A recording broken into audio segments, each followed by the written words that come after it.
Hi, I'm Alex Elle, and I write books for a living. The Hey Girl podcast was created with sisterhood and storytelling in mind. Hey girl. Hey girl. Hey girl. Hey girl. I'll be sitting down with some phenomenal women to discuss love. I believe we grew distant out of love of some type, I don't want to hurt you. Loss. Really don't know what's going to trigger that feeling of grief in any moment. And a topic very important to my work, self-care. I'm holding on to this self-care with every ounce of me. Join us as we journey through sharing together. A lot of these conversations are pretty private, and these women are courageous and vulnerable and transparent, and that alone shows us that we're not alone in our struggle. This week's guest is Roe of BrownKids. We met because she was a guest on a retreat that I held in Northern California. What I love about Roe's story is her ability to be free, literally. And Roe's story is teaching people, specifically people of color, how to pack light. And it's an overwhelmingly inspiring thing that her and her partner have going on. So on that retreat, we stepped away and had a conversation about packing light and about minimalism. And I was immediately intrigued. I had never met a person of color in that space. It inspired me to dive into my own journey through minimalism. This is Roe's story.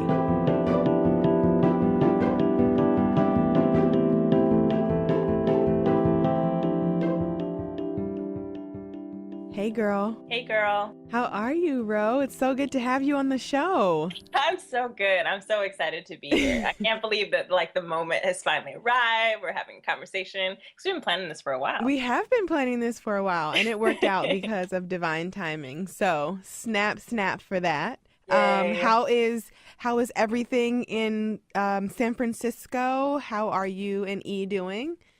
Girl crazy. There's so much going on.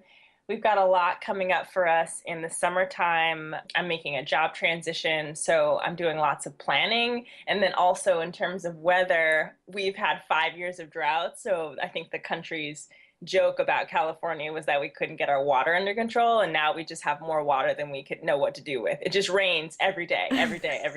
So it's really moist and really busy, but we're good overall. Good. I'm really happy to hear that. I can't wait to come back and visit. Yay! So the reason why I wanted to have you on the show is because I am so inspired by your journey to minimalism. And it is rare that people of color are seen in that space. So I would love to chat with you a little bit to talk about how you got there, why you decided minimalism, and how your way of life is set to inspire others. I was journaling about this today, but a little background about it is that the way that I was raised was around consumption. Yeah. It was around buying. And my mom in particular taught me all my lessons about shopping. And so for some women, they hate shopping. And for me, it's a joy and it's a thrill because it was a joy and it was a thrill for my mom. Mm-hmm. And even to this day, she'll say shopping is my drug. And for me, it was too. So they talk about your first money memory is how you build all of your beliefs and your habits around money in your life. And they want you to think back to your earliest money memory. And my earliest money memory was when my mom took me to Black Friday when I was maybe 12 or something, because we had always gone to Black Friday ever since I was an infant. She would take me, wrap me up. We would go shopping. And we were running into JCPenney, and there was just people all around us trying to grab things and lift things, and just mayhem. Yeah. And it was in the middle of this where I was at this rack, and I had a shirt in front of me, and I was looking at it. And my mom was like, "What is it? I think it's super cute. You should buy it." And I was like, "Well, I don't know if I should buy it because we're here we're here to buy Christmas gifts. That's the purpose of Black Friday." And she looked at me with a confused look and she goes, "Ro, you don't know how this works. You buy one for them, one for you, one for them, one for you." And how that moved into my beliefs about money was that I believed whenever I did something responsible or that I interpret as responsible, I deserve something for myself. Other lessons that she would teach me is that you should buy things and never really have a place to go for them. You buy first and then you decide later. So my evolution as a person was I just bought all the time. I went shopping all the time. Whenever I got a check, whenever I felt sad, whenever I wanted to celebrate, whenever I didn't have anything to do, whenever I just wanted to feel good about myself, I would shop and shop and shop and shop and shop and shop and shop. And I didn't know that I was wreaking emotional havoc on myself, trying to feed something that couldn't be fed. And the other thing, I was wreaking financial harm and violence on myself because I could never get my money right. I was always overdrafting. I was always overspending as soon as I got it. And so I never had any stability or resilience to support myself because the first thing I ever wanted to do was I wanted to shop. And there was a turning point in my life. It was actually in college, which it was actually like the highest point of my buying. And I would evaluate as my shopping addiction, because in college I was like making myself and like asserting my personality because I was at a school I'd never been in, so I could do that. Yeah. And in my junior year of college, I took environmental science, and the class was really short and the teacher was bizarre, but the book was incredible. Yeah. And I started learning about the environment in a new way. And then the second thing that sort of shifted for me was I did international development in East Africa, and I got to see where all of our thrift clothes go. Ooh, wow. And every prom dress that you ever had, every shoe you ever bought, every t-shirt you ever picked up and you threw away and you took to Goodwill is in East Africa. For aisles and aisles and aisles and aisles of it. And it was so shocking to me that I could barely wrap my mind around it, where I learned that, there is no such place as a way. And then the third thing that changed my trajectory was, as I was learning these other things, I came across this blog challenge called like 10 things for 91 days. And I was on my sustainability journey and I was like exploring that way, but I got pissed at this blog post. I was like, there is no way anyone can wear 10 things for 91 days. But I'm a really competitive person, so I couldn't stop thinking about the blog post. And I was like, well, why can't you do that? No, you can't do that. Yes, you can do that. And I decided like the night before the challenge started, okay, fine. I can do this. I'm going to show them. I'm going to do it. These people who made this blog post that I could do this. Yeah. And so I spent all this time picking at these 10 pieces, and I wore them for a cold summer in San Francisco. And girl, I'm telling you, I never got as many compliments on my clothes in my entire history of dressing than I did in these 3 months. You told me that story when we were in California for the A Note to Self retreat. You and I slipped away and started chatting. And when you told me that, I was like, there is no way. There's no way.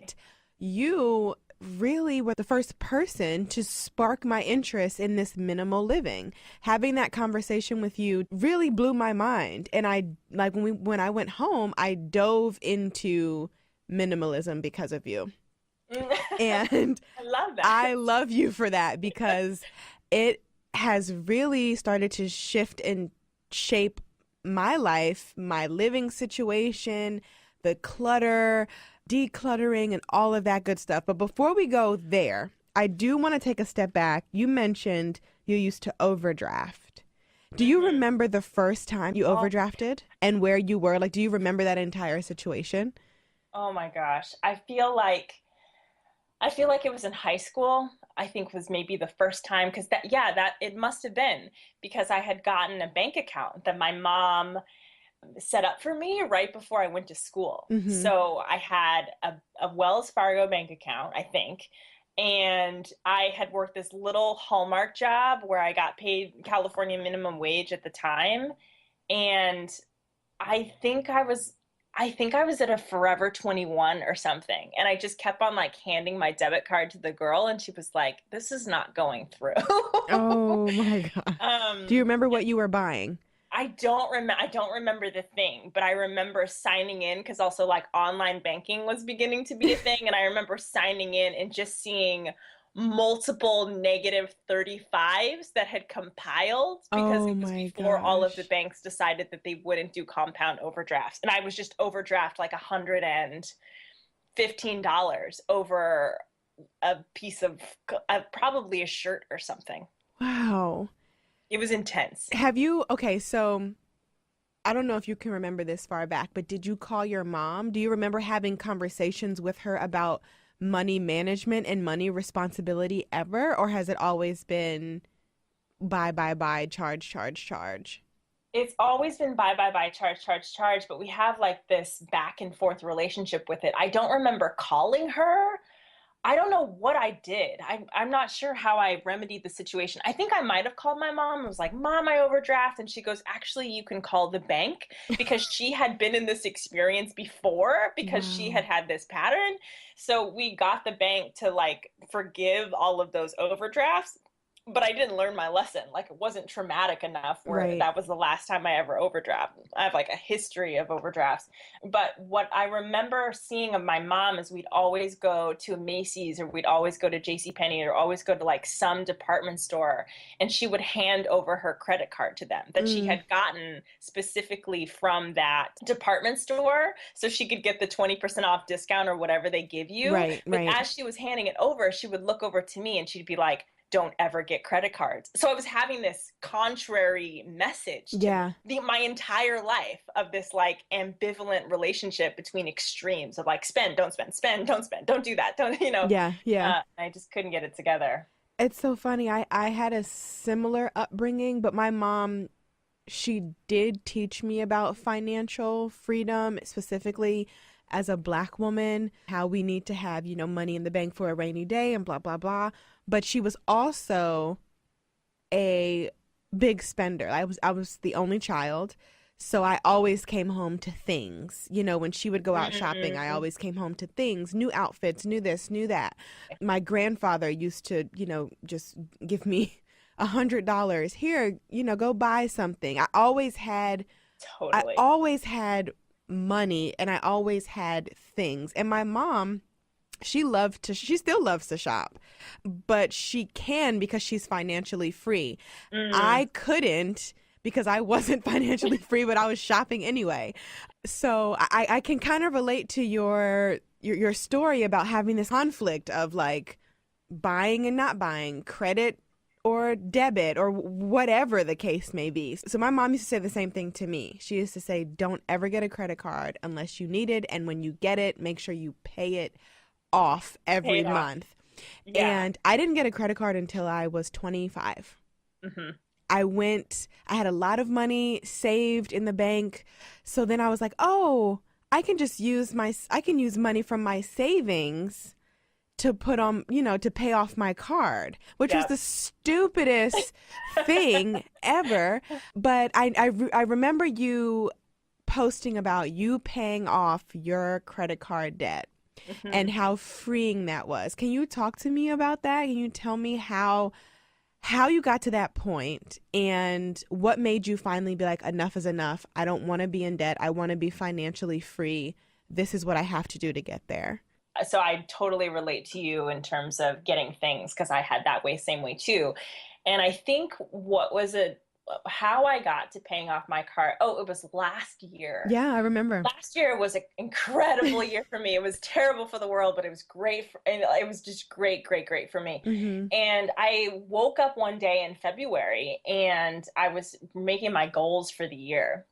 And I had this different kind of initiative behind me, because I was also like in my Saturn return, girl. I don't know what you feel about astrology, but Yeah, no, I feel you. I was like at 28, 29, and I had gone through a really tough year the year before, and I Yeah, was just sick and tired of my habits. I was yeah. sick and tired of them. And I was looking at 30, and I was saying, if when I go into 30, I no longer want to walk into my 30s with these habits. I am done. Hmm. And so I looked at my life and I sort of sketched out, and I was journaling. And I had just written down peripherally, like, oh, pay off my credit card debt. And my credit card debt at the time was around like $11,000. I'm like, oh Oh my yeah, gosh. I'm gonna pay that off. And That's a but lot. it was a lot, and I really wanted to commit to other things, but I wrote that, and then all of a sudden I said, okay, well, I might have to prepare myself to pay off this debt. Like, we'll see how long it's going to take, maybe 2 years or so. And I get obsessive about research. So I just started finding different blogs and was reading, and I came across these two blogs in particular that really informed me. One was Mr. Money Mustache, and another one was like this young woman called Lydia Lois, by the name of Lydia Lois, who had paid for her wedding in cash and was like, look, I want to figure out how to do this. And I was really informed by the way that they were thinking about their money, which was like, it's not about making more money, but it's making different choices with the money that you have. Yeah. What if you could live abundantly on half of your income? And like E and I, we do not make a lot of money. Even though we live in California, we don't make anything. But I kept on thinking about that. And it was similar to the 10 Things for 91 Days challenge, to be like, this seems impossible, but who says that I can't do this? And so I decided to look at our money that way. I sat down with E and I was like, look, I want to pay off my credit card debt, and I want to get serious about this, because credit card debt is not normal. Yeah. It's a 4-alarm fire. Someone else owns you. Yeah. And I was done with being owned. Yeah. And so we started that. I looked at my money and I was like, okay, what would it look like to live on half of the little money that I make? And what decisions can I make? And I wanted to live on half of it so I could use the other half to pay off my debt. And so what I was thinking was impossible. Like at the time, I was just paying $150 each month and thinking that was good enough. The first month, I think it was in June, I decided to get serious about this, that I wanted to be free and like economically minimal. I sold tickets that I'd bought myself because I was like, oh, I can self-care, like concerts and all of these things. Yeah. Like, no, freedom is self-care. Yes.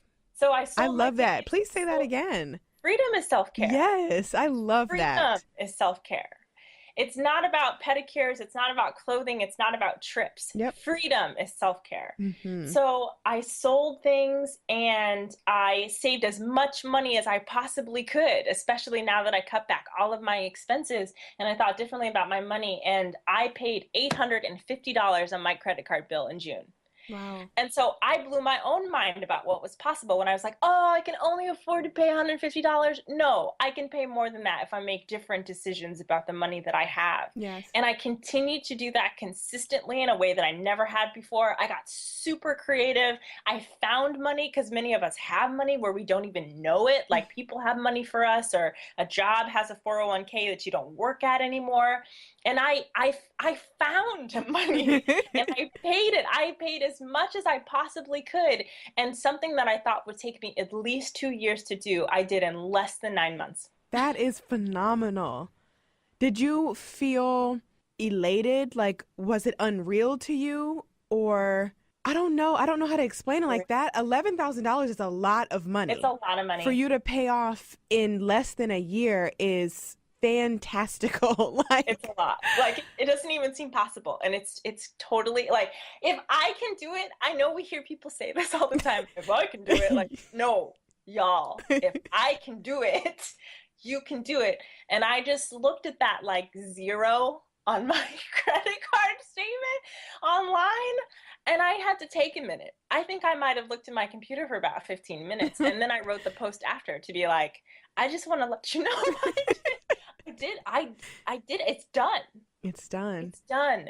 I've learned a lot. So there's also different kind of minimalists and different kinds of minimalism. And when people ask me, like, what's the first thing you should do? And, what does this look like? I think they're thinking about typically the way that we see minimalism in this space, which is typically really white. And it's people are like, oh, I've had so much money and it doesn't make me happy. It's like, y'all, I don't have any money. Yeah.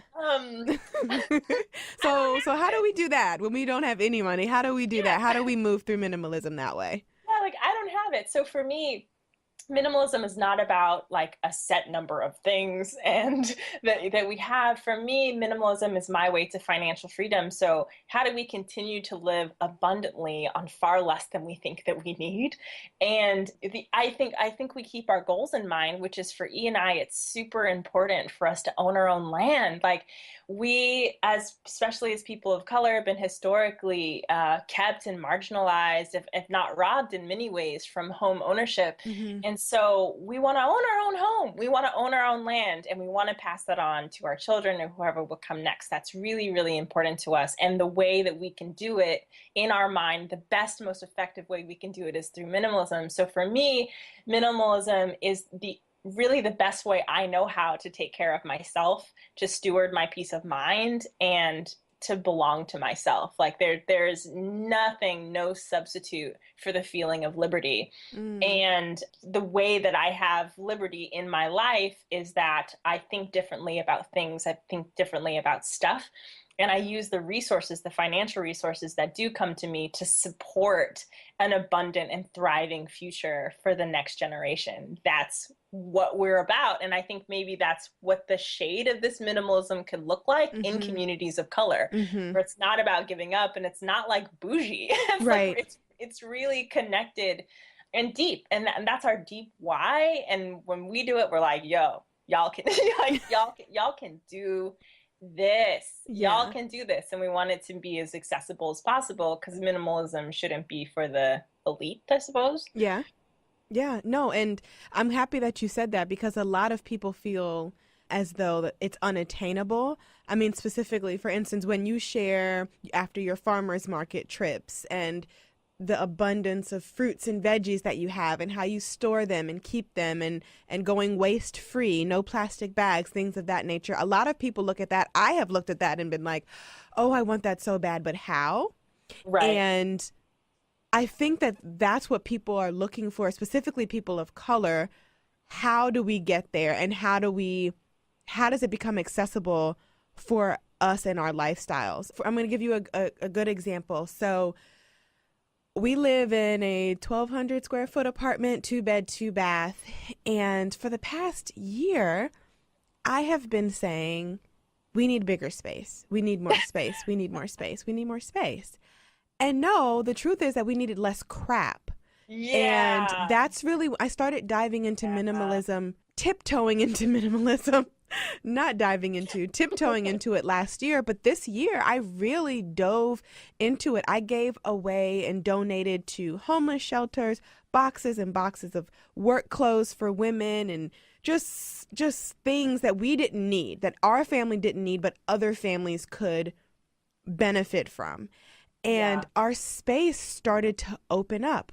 I walked in the house the other day after doing a deep clean and just we have like a bajillion books. And one day I really want us to have a library, but for now we don't need 50,000 books. So I stored a lot of the books in boxes, maybe half in boxes, and then the rest are being donated to a school, because we don't need it. And then I walk into our space. I cleaned under my desk. We had just had, the cleaning people come, which that's something that I invest in for our family and I love. So our house was clean and beautiful and open. And I didn't feel like we need a bigger place. I felt like we need to do what we can with what we have, and we need to minimize. Minimize. We just made a word. Listen, that's a new word, right? Yeah. But we need to reduce the things, because I'm used to having things. Like if I want something, I can go get it. And I equated that with financial freedom. Like I have the money to do it, so I can do it. Right. And that is not healthy. I had to snap out of that, because I was literally just swiping. Oh, those shoes are $300. I have that. I can do that. And that's just irresponsible.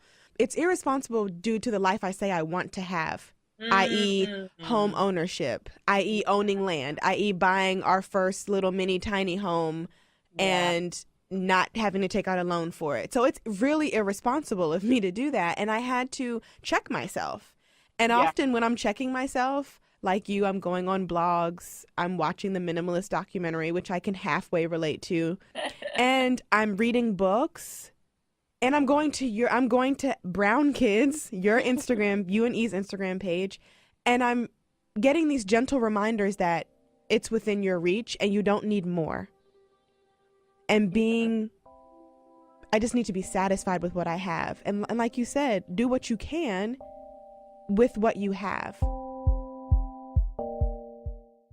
Hey y'all, are you obsessed with beautiful stationery like I am?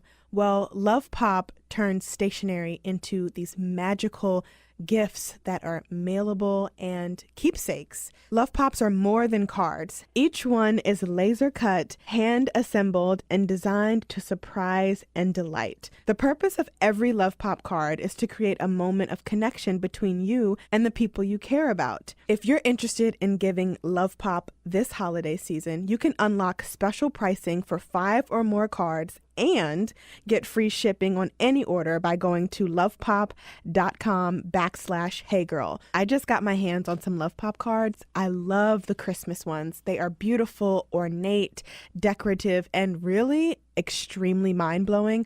I'm excited to give them to my Nana for this holiday season so I can be her favorite, and she will keep this up all year round. I already know, Christmas or not. So again, if you're interested in giving the gift of Love Pop, you can unlock special pricing for 5 or more cards and get free shipping on any order by going to lovepop.com/heygirl.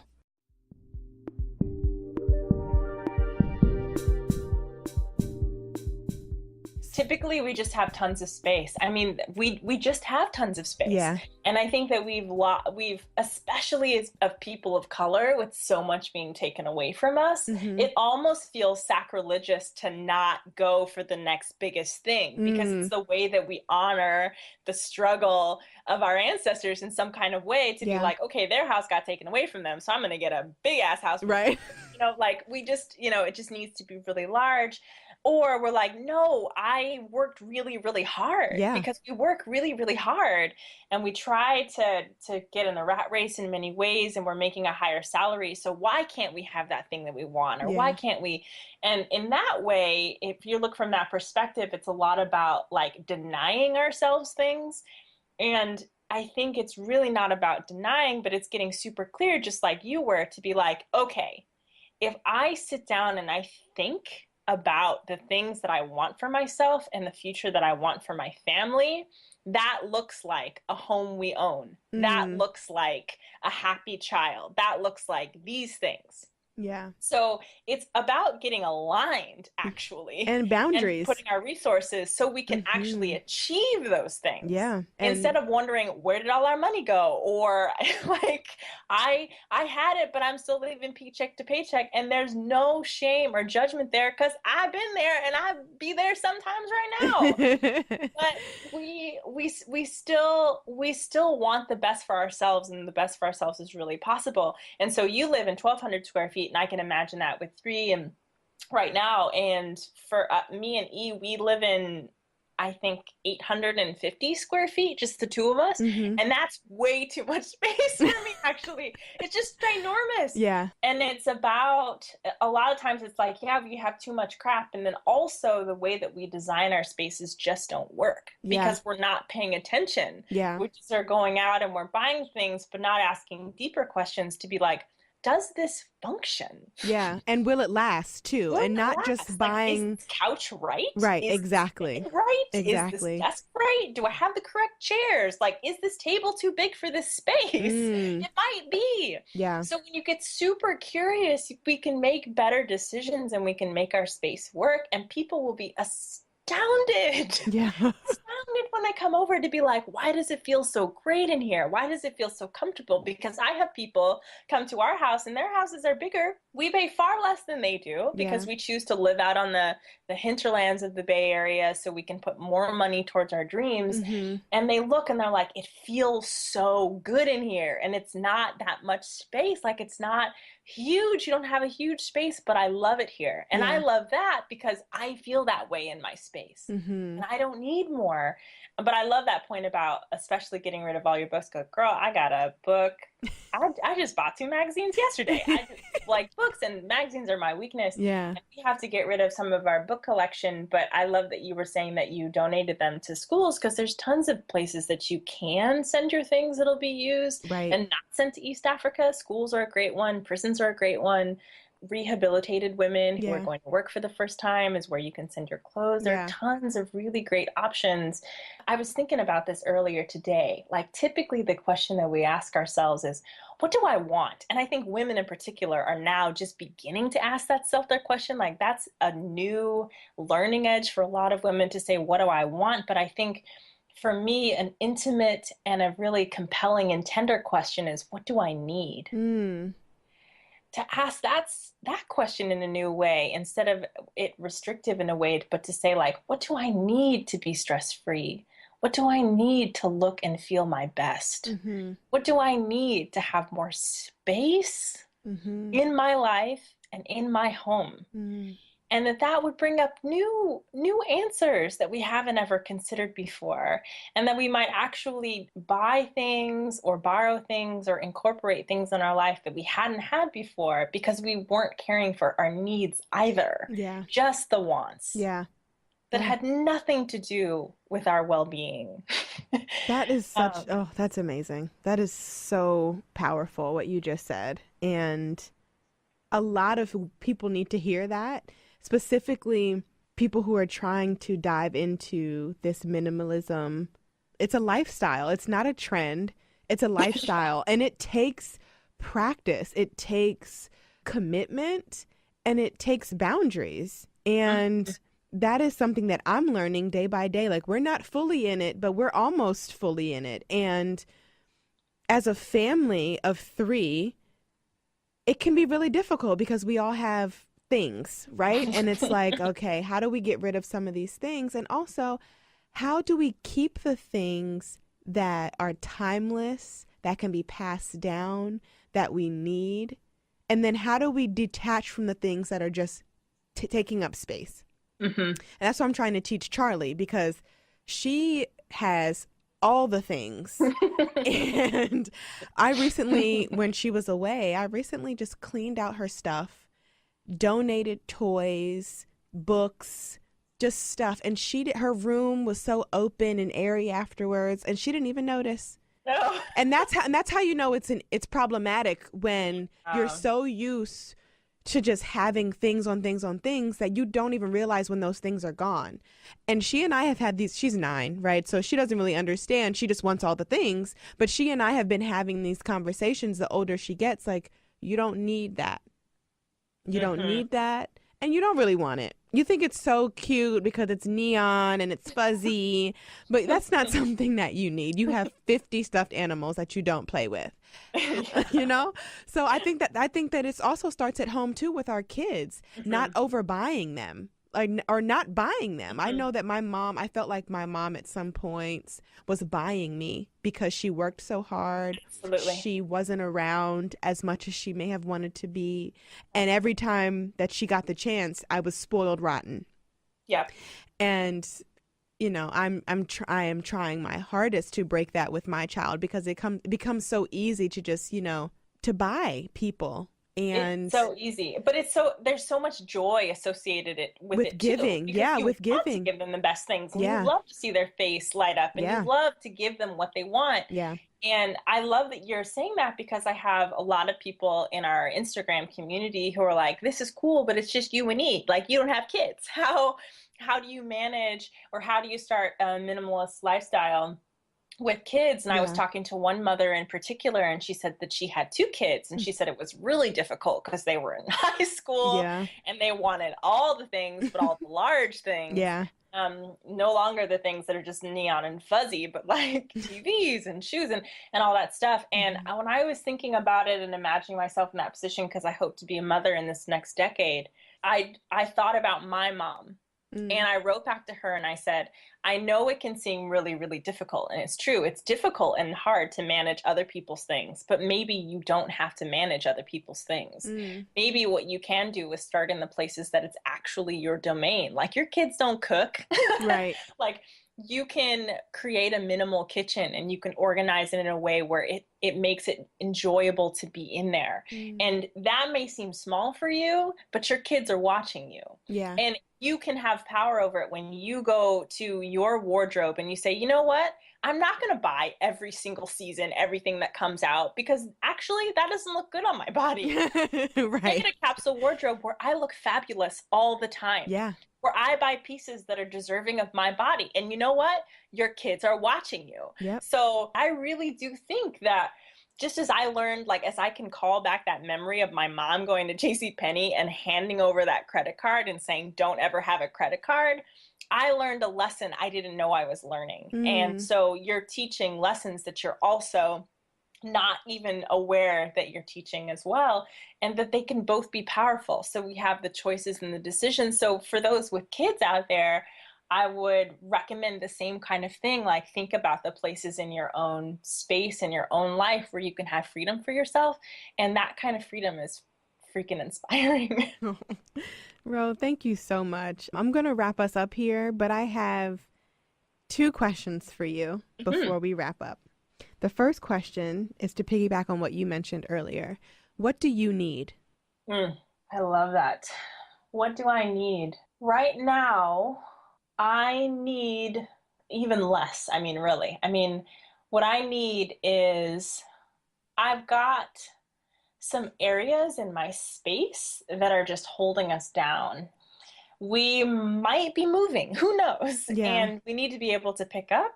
So for me, I'm thinking, okay, so if I need freedom of movement in the future to step into my possibilities, maybe we need to downsize just a few more things. But the other thing is, I need to enjoy this time and to enjoy this season. So I'm thinking about my outdoor spaces in a new way, and thinking about how can I get myself outside a little bit more and reconnected to nature and reconnected to my body. So those are my needs at present. I'm curious, what do you need? Can I ask you? Is that okay? Yeah, that's totally fine. It's so interesting when you're asked on the spot, right? Yeah. I would have to piggyback on what you said. I need less, and I need more natural light in regards to space.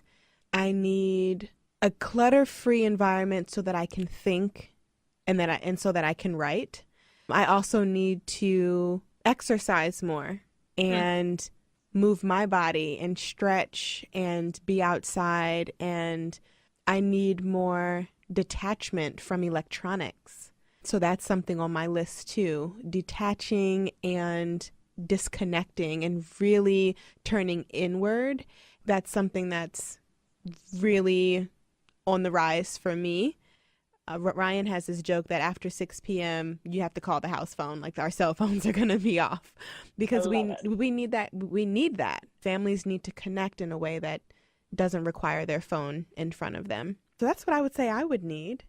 Peace of mind. All of that just circles back to peace of mind and, freedom to move and enjoy this life, because we only have one. My last question for you would be, define minimalism in your words and in how it shows up in your life. Minimalism for us. I guess I have to use E's words, which is, minimalism is the ability or practice of traveling light so you can travel far. I love I that. can't think of any other words, better words than that. I love that. Thank you. And before we say our goodbyes, please let everybody know where they can find you on the internets and connect with you. Oh my gosh, that's so overwhelming with questions. So you can find E and I and our story and our journey at BrownKids on Instagram, all one word. So at BrownKids, all lowercase. And we're there. You can find us. And we'd love to chat with you, everyone's family there. Oh, wonderful. Okay, Ro, thank you so much. So good to have you, and I can't wait to see you soon. Thank you so much. I can't wait to. Thank you, everyone. Bye. Bye.